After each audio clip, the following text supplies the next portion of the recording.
Morning everyone, মাই happy family. সবাইকে happy Sunday. আশা করছি সবাই খুব ভালো আছে, আমি খুব ভালো আছি। তো সকাল সকাল তো দিন স্টার্ট হয়েই গেছে। এখন টাইম হবে অ্যারাউন্ড 11:30, 11:30 মতো বাজে। আর আকাশের অবস্থা ধীরে ধীরে খারাপ হচ্ছে। রেমাল আসতে চলেছে, মানে রেমাল তৈরি তো হয়েই গেছে। পরশু দিন অবধিও কোনো ঠিক ঠিকানা ছিল না যে হবে কি হবে না। আমি ওপরে কেন? আমি ওপরে আসছি।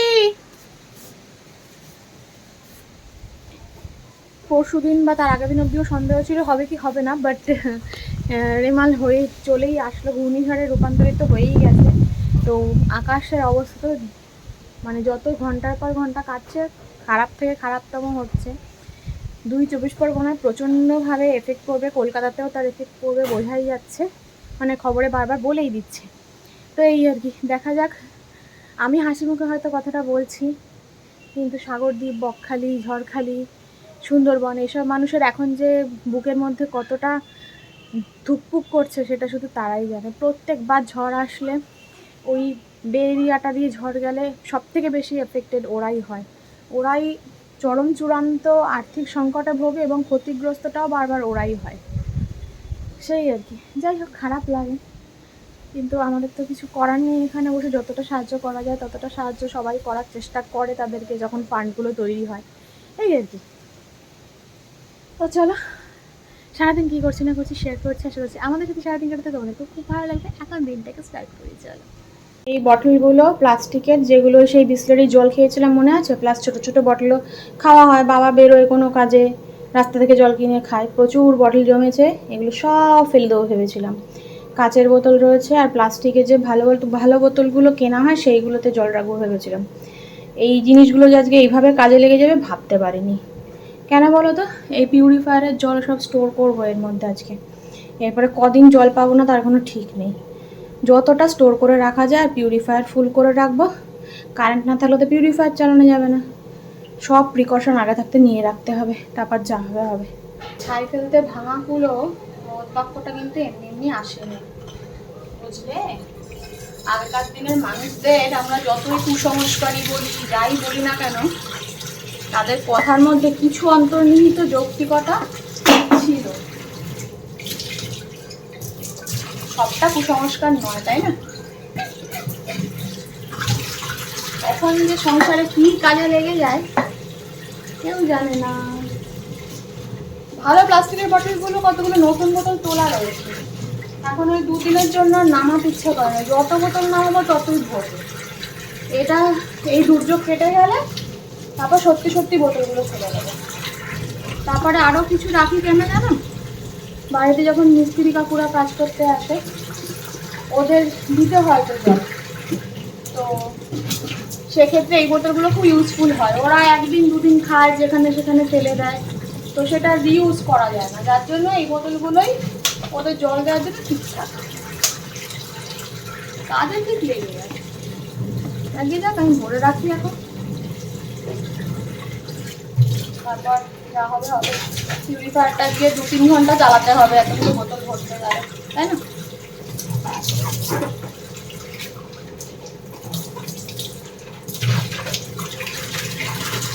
রান্না করবো হচ্ছে পনির। ইলিশ মাছ বাবা এনেছে, বাট ইলিশ মাছ একটা আমি খুবই ভালো খেতাম, এখন একদম ভালো লাগে না, গন্ধটাই সহ্য হয় না কেন জানি। ওই জন্য আমি পনির খাবো। পনির রান্না করতে তো জাস্ট 10 মিনিট লাগবে। আজকে আর ওই জাবদা কিছু করবো না, আলু পনিরের তরকারি নর্মাল করবো, অনেকদিন খাই না। আগে জল ভরার কাজগুলো সেরে নিই। চলো, রান্না ড্রেসিং টেবিল বলছি, ডাইনিং টেবিলটা ক্লিন করলাম, কাজ শেষ হয় না।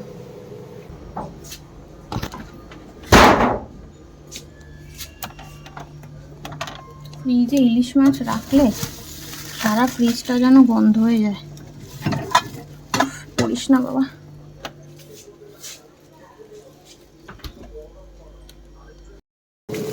অল্প একটু কাজু পোস্ত গরম জলে সেদ্ধ বসিয়ে দিলাম।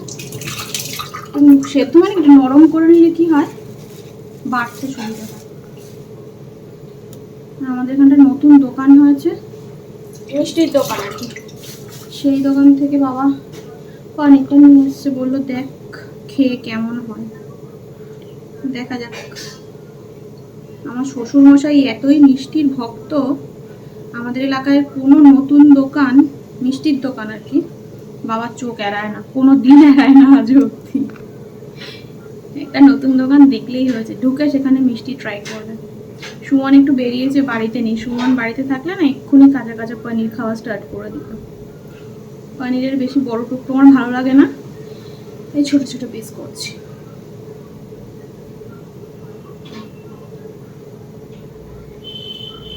এটা ক্রিম পনির আছে, এখন দেখা যাক ক্রিম পনিরের কোয়ালিটি কতটা মেনটেন করে ওরা।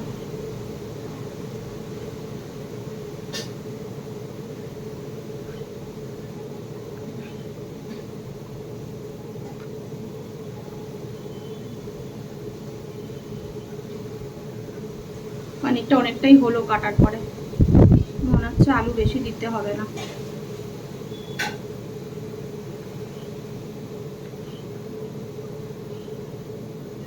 ব্যাস, দেখো বলতে বলতে বাইরে বৃষ্টি নেমে গেছে। আর মেঘটা দেখেছো, এই জায়গাটার মেঘটা দেখো, এই যে জাস্ট ওপরে কি সাংঘাতিক মেঘটা করেছে, দেখতে পাচ্ছ? সুমনটার বাড়িতে আসার কোনো নাম নেই, গেছে যদিও কাজে, বললাম তাড়াতাড়ি ফিরে এসো কাজটা মিটিয়ে, জানি না কি করবে। তো রান্না অলমোস্ট ডান, এটা তো কষে পনিরটা দেবো, হালকা একটু জল দেবো, বাস হয়ে যাবে। তারপর ওভেনটা ক্লিন করবো, ওভেনটা ভাত করা হয়ে গেছে, সকালে ভাত খেলাম তো সেই ভাতই করা ছিল। এদিকে রয়েছে আলু ভাজা, সকালে ভাত আর আলু ভাজা খেয়েছি সবাই। এখানে কালকের দেখো কত কিছু রয়েছে, বাটা, ডিমের অমলেট, পেঁয়াজ। ডিমের অমলেটটা কেন থাকলো আমি জানি না, এরকম থাকে না আমাদের বাড়িতে। আর রয়েছে অল্প ঢ্যাঁড়সের, না সরি ঝিঙের ডাল। এই টুকিটাকি দিয়ে আর পনিরটা দিয়ে হবে দুপুরের খাওয়া। আগেরগুলো তো আগে শেষ করতে হবে, খাবার যতক্ষণ নষ্ট না হবে ফেলা নেই। আর কালকে দুপুরেরই করা সব, খুব একটা বাসি নয়। যাই হোক, আর হয়তো রাতের বেলা ইলিশ মাছটা হতে পারে। আমি আর ইলিশ মাছের মধ্যে নেই বলেই দিয়েছি। এর মধ্যে সব মশলা দেওয়া আছে, শুধু একটু নুন দেবো, ব্যাস। রান্না ডান মোটামুটি। এবার একটু কসুরি মেথি আর গরম মশলা দিয়ে ভালো মতো ফুটিয়ে নেব। আবার চালালে কেন জেঠু? হ্যাঁ জেঠু এইমাত্র সব ভরেছে, বন্ধ করে দাও। আর দেবো গরম মশলা, ব্যাস। জেঠু এইমাত্র সব ভরেছে। Very good. তুমি কাজের মানুষ, তোমাকে কে আটকাবে? আমি সবকিছু মনে রেখেই এসেছি, বুঝেছো, যে হচ্ছে কি বাড়িতে গিয়ে যে এইগুলো করবো। হ্যাঁ উদ্ধার করে। আমার যেতে যেতেই মনে ছিল, যা থাকে আমার মনে থাকে। চলছে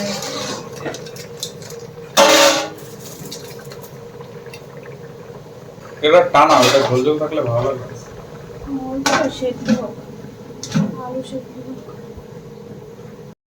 ইচ্ছা করছে না, স্নান করতে ইচ্ছা করছে না, করে স্নান করলাম 3টে পৌনে 3টের সময়, বুঝলে। এবারে হঠাৎ করে একটা দমকা হাওয়া আর বৃষ্টি দিয়ে না পুরো ছাদ চলে এসেছিলো ভেতরে। সুমনকে বন্ধ করতে বলেছি, সুমন দিয়েছে সব বন্ধ করে, এখন গরমে আর পারছি না, সাফোকেশন হয়ে যাচ্ছে। বৃষ্টি সেরকম হচ্ছে না এখন অবধি, জানো তো। এখানে আমার পিসির বাড়ি সোনারপুরে, দক্ষিণ 24 পরগনায়, ওখানে নাকি বেশ ভালো জোর কদমে শুরু হয়ে গেছে বৃষ্টি, আর তার সাথে বেশ ঝোড়ো হাওয়া বইছে। যেহেতু তোমার ওই ইয়ের ওপর থেকেই যাবে, দক্ষিণ 24 পরগনার ওপর থেকেই যাবে, তো সেই জন্য দক্ষিণ 24 পরগনার ওপর রেস্টটা তো পড়বেই। উত্তর 24 পরগনাও তো বাদ যাবে বলেনি, ভালোই প্রভাব পড়বে, বাট এখন অবধি কিছু দেখছি না। তাই জানালাটা একটু খোলা রাখলাম, ঝিরিঝিরি করে বৃষ্টি পড়ছে, জানো তো, ঝিরিঝিরি করে। তবে কি হাওয়াটা একটু খেললে ঘরটা একটু ঠান্ডা থাকবে, এই আর কি। এই স্নান করে আসলাম, আর দুপুরে মানে ব্রেকফাস্টে জেনারেলি আমি এত খাই না, পেট ঠাসি, আজকে এত ভাত খেয়েছি এখনও অবধি খিদে পাইনি, 3টে বাজে, বাট খাবো অল্প করে, একদম অল্প করে খাবো। দেখি সুমন স্নানে গেছে, আসুক সুমন, তারপরে খাওয়া দাওয়া করে আজকে তো সারাদিন কোনো কাজ নেই, ছাতার মাথা, সারাদিন হয় মুভি দেখবো নয় ঘুমাবো, রান্না করারও কিছু নেই। দেখি কী করি না করি শেয়ার করবো অবশ্যই, যা করছি না করছি। কেমন চল ঘুম থেকে উঠে আমরা এসেছি হচ্ছে ছাদে একটু, মানে আমি ঘুমিয়েছি, সুমন মুভি দেখছিল শুয়ে শুয়ে। তারপর সুমন ঘুমতে করে আবার বললে এত সুন্দর হাওয়া দিচ্ছে, চলো ছাদ থেকে ঘুরে আসি। আমি আসলাম ছাদে, সত্যি কি সাংঘাতিক হাওয়া দিচ্ছে দেখো। এখনই এইরকম অবস্থা, এরপরে যত রাত বাড়বে তত তো শুনছি 11টা নাগাদ আসবে, তাই না? না, আমি এবার ছাতা নিয়ে এসেছি সাথে করে, যদি বৃষ্টি জামে ছাতা মাথায় দিয়ে তাড়াতাড়ি তাড়াতাড়ি করে নেমে যাব, এই আর কি। তো 3 জন মিলে ছাদে ঘুরতে এসেছি, কিন্তু সন্ধে হয়ে এসছে, বেশিক্ষণ থাকতে পারবো না, চলে যেতে হবে। অনেকক্ষণই এসছি, ওই সুমন টুকটাক বেশ সুন্দর সুন্দর ভিডিও বানাচ্ছিল শর্টসের।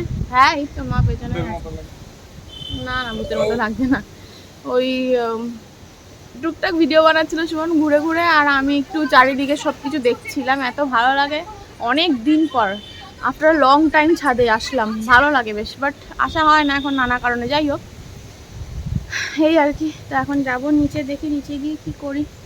চলো এখন, মানে আজকের দিনে খালি একটাই অপেক্ষা, কখন ঝড়টা আসবে, কখন কি হবে, 11টা থেকে 1টার মধ্যে কি না কি হবে ভগবান জানে। আগেরবার আমফানটা এসেছিল তোমার সন্ধ্যাবেলা, পুরো মনে আছে আমার, লকডাউনের টাইমে। যারা শহরাঞ্চলে থাকি তারা ঝড়টা সব দিক থেকে উপভোগ করে, কিন্তু যারা উপকূলবর্তী আমি সকালে অঞ্চলে থাকে সেটাই তারা ভয় বলছিলাম। থাকে। হ্যাঁ কি আমাদের সাংঘাতিক, শুধু ভয়, আমাদের ভয়। মজা একদমই নয়, তাদের কথা ভাবলে আর মজা লাগে না। আমরা কি উপভোগ করি, এনজয় করি ঝড়টাকে, যে খুব ভালো দেখবো, তাদের যে কি কিন্তু তারা সাংঘাতিক, ওখানে তারা কোথায় যাবে, ভয় থাকে। তাদের বাড়ি ঘর আর কিছু থাকে না, আরে নিজের প্রত্যেকবার। বাড়ি ছেড়ে স্কুল ক্যাম্পে গিয়ে শুধু আসতে তাই হয়। না, প্রত্যেক মানে যতবার ঝড় হয় সেই ক বছর অন্তর অন্তর তাদের সেই একবার করে ঝড়ের জন্য নতুন করে ক্যাম্প বাড়ি দেখলাম না বানাতে হয় মিষ্টি? তাদের। তো ঝড়ের জন্য সেই যে ক্যাম্প দেখলাম না মৌসুমী দ্বীপে, ঘূর্ণিঝড়ের ওটা ছিল বিশাল বড় একটা বিল্ডিং, ঘূর্ণিঝড় নামই দিয়েছে। হ্যাঁ, সাইক্লোন ক্যাম্প, কিছু একটা হবে আর কি, সরকার থেকেই করেছে। 4তলা বিল্ডিং, সাইক্লোন রেস্কিউ সেন্টার ছিল। সাইক্লোন রেস্কিউ সেন্টার, আর কি বিশাল সুন্দর জায়গা স্লোপিং দিয়ে সিঁড়িটা মানে উঠে এখানে গেছে, মোটামুটি 400-500 লোক এমনি ধরে যাবে, মানে মৌসুমী দ্বীপে যত লোক আছে তাদের ওখানে অ্যাকোমোডেশন হয়ে যাবে, অ্যাকোমোডেশন হয়ে যাবে। এত বড় করে বানানো হয়েছে ওটা। কিন্তু আমি তাই ভাবছি, যখন আমরা ওই বাঁধের ওখানে বেড়াতে গেছিলাম মৌসুমীর ঘরগুলো কেমন নেট ফেট দিয়ে ঢেকে রেখেছে, যাতে বেশি হাওয়া দিলে চালগুলো উড়িয়ে না নিয়ে যায়। ওটা কিন্তু ওগুলো আর থাকবে না আজকে, ছিল ওটা মৌসুমী আইল্যান্ডেই তো। হ্যাঁ আইল্যান্ডে, কিন্তু ওরা যে ঘরগুলোতে থাকে সেগুলো থাকার মতো নয়, কিন্তু ওইখানে থাকলে তবু বাঁচবে প্রাণে। কখন যে ভেঙে চুরে পড়বে, ওদের ঘরগুলো ভীষণ নড়বড়ে। হ্যাঁ গত 2 দিন ধরেই বলছে রেস্কিউ চলছে, ওদের সরিয়ে নিয়ে গেছে। মানে আমরা যেখানটায় গিয়েছিলাম তো, ওই যে সেই যে মাছকুট ছিল মনে আছে, সেই সব ঘরে গিয়ে সব এখন ফাঁকা, দেখার নেই। ওদের নিজস্ব বলতে কিচ্ছু নেই, বছর বছর যতবার ঝড় হয় ততবারই ওদের নতুন করে সংসার গোছাতে হয়। কত বাজে ব্যাপার। আমাদের তাই ভাবি, এরকম যদি আমাদের হতো যে ঘর ছেড়ে ছেড়ে চলে যাচ্ছি, এসে দেখবো কিছু নেই, কি সাংঘাতিক কি প্যাথেটিক ব্যাপার, তাই না? যাই হোক, এখন উপকূল অঞ্চলে থাকে ওই রকম নিডি মানুষজন, সবাই কি আর করা যাবে। বেশ প্রচুর মেঘ আকাশে, দেখতে পাচ্ছ, দেখা যাচ্ছে। এখন তো তবু সন্ধ্যা হয়ে এসছে, যখন বিকেলে প্রথম এসেছিলাম তখন দেখালাম প্রচুর মেঘ। নিচে গিয়ে সুথাল দিয়ে দিও, ফোনটা পড়ে যাবে। চলো চলো নিচে যাই, সন্ধ্যা হয়ে এসছে। তো এখন রাতের বেলা ডিনারের জন্য আমি আমার জন্য একটু লুচি বানিয়ে নিচ্ছি। আর কেউ খাবে না, ওরা সবাই ভাতই খাবে, আমি খালি আমার জন্য লুচিটা বানাবো। কারণ কি জানি খুব খেতে ইচ্ছা করলো আজকে লুচিটা। তারপর রোজ রোজ তো মানে এইসব আটা ময়দা বা মানে লুচি পরোটা রুটির সাথে খাবার মতো কনভিনিয়েন্ট ডিশও থাকে না, বাট আজকে পনিরটাও রয়েছে, তাই ভাবলাম আরামসে একটু লুচি খেয়ে নিই। তো নিজেই আটাটা মাখলাম, মেখে নিজের জন্য নিজেই। কিন্তু আটাটা মাখতে মানে আমি তো বাড়িতে একদমই ময়দার লুচি খাই না, ময়দা খেলে ভীষণ মানে এমনিতে তো ময়দাতে প্রচুর ফ্যাট রয়েইছে, প্লাস ময়দাতে আমার হজমেও খুব সমস্যা হয়ে যায়। ওই 1-8 দিন খেলাম ঠিক আছে, বাট বাড়িতে ডেইলি বেসিসে খেলে আমি আটারটাই প্রেফার করি, লুচি হোক পরোটা হোক, তো সেটাই করে নিয়েছি। বাট দেখলাম আমার একার জন্য ভেজেছিলাম মানে মেখেছিলাম, কিন্তু বুঝতে পারিনি বেশ কিছুটা বেশি হয়ে গেছে, প্রায় মোটামুটি যতটা মেখেছি 12-14টা মতো লুচি হয়ে যাবে। তো রেখে দিলাম কিছুটা, কাল সকালে পরোটা বানিয়ে যে যদি কেউ খায় তাকে দিয়ে দেবো। আর আমি এখন 4-5টা ভেজে নেব, আর আমার পেছনে তো একটা পেটুক ইঁদুর দাঁড়িয়েই থাকে, যার লুচি খুবই ফেভারিট, কিন্তু ভয় ভয় খায় না, এখন কম খায়। তো সে বললো আমি ভাতই খাবো, তো আমার জন্য একটা লুচি বানিও। তো পেটুক ইঁদুরটার জন্যও একটা লুচি বানিয়ে নিচ্ছি।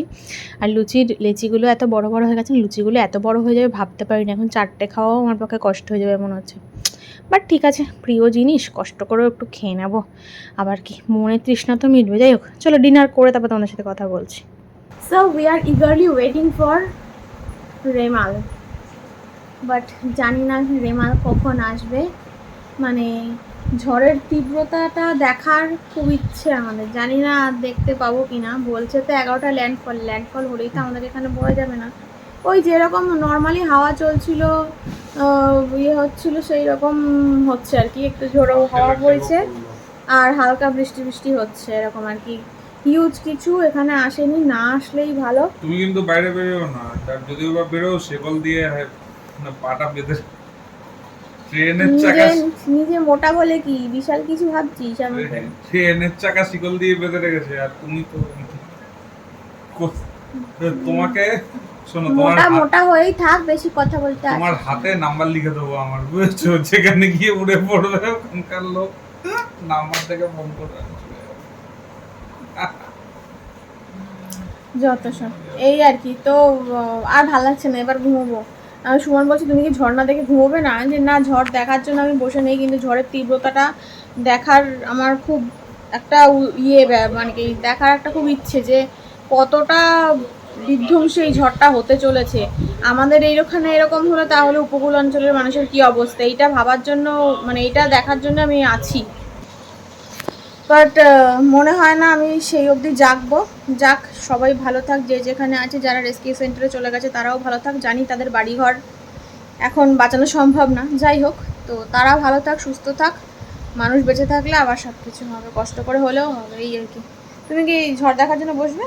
না না, আমার তো ঘুম পাচ্ছে না। সুমনকে আমি আবার বললাম যে ঝড়ের আওয়াজে দেখা যাবে এমনিতেই ঘুম ভেঙে যাবে, যদি সেরকম তীব্রতা থাকে ঝড়ের, তাই না? এখন 11:30 বাজে, আমার কালকে 7:30 তে শাটল বুক আছে। তো তুমি কালকে অফিস যেতে পারো কিনা, ঝড় কখন থামবে? ঝড়, হ্যাঁ জানি, ঝড় জল বন্যা হয়ে যায়, অফিস আমার রাস্তায় গাছ পড়ে থাকবে, হাফ রাস্তায় দাঁড়িয়ে অফিস করবে, আবার বাড়ি চলে আসতে হবে। ইসে कहते हैं ডেডিকেশন। ঠিক আছে, আমি জানি তুমি ডেডিকেটেড এমপ্লয়ি, যত সব।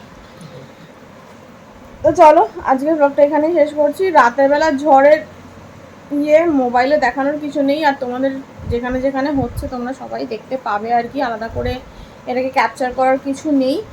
আমি এখন ঘুমালাম, চলো কালকে দেখা হচ্ছে তোমাদের সাথে, মানে নেক্সট ডে কোনো তো দেখা হচ্ছে তোমাদের সাথে এক্সাইটিং ব্লগের সাথে।